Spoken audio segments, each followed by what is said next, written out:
অনেক বাস দুর্ঘটনা থেকে এই দুর্ঘটনাটি সত্যি আলাদা।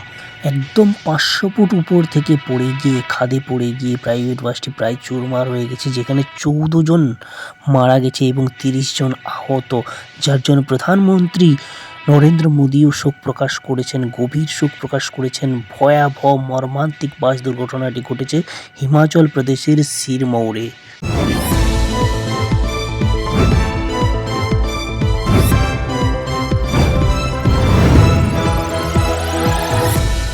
আপনাদের সামনে আমি বাসটির অবস্থা তুলে ধরছি। দেখুন ৫০০ ফুট উপর থেকে পড়ে কীরকম চুরমার অবস্থায় বাসটি পাওয়া গেছে এবং তার ভিতরে যাত্রীদের অবস্থা করুণ অবস্থা।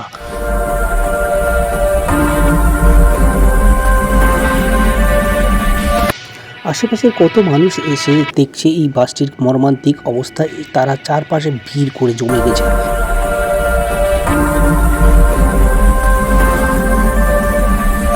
এক সেকেন্ডের জন্য হলেও আপনি ভাবুন যে যার বাড়িতে হয়েছে বা যার বন্ধু পরিজন পরিচিতির মধ্যে ঘটেছে এই ঘটনাটি, তাদের সেই করুণ অবস্থা, তাদের শোচনীয় অবস্থা, কীরকম পরিস্থিতিতে তারা এখন আছে।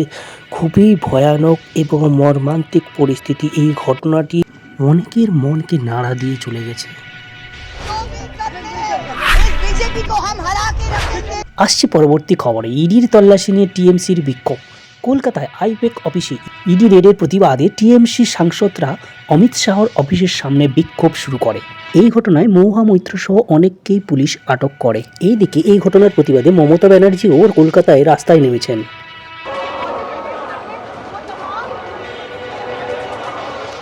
এই ঘটনাকে কেন্দ্র করে বাংলার মানুষ হতভম্ব।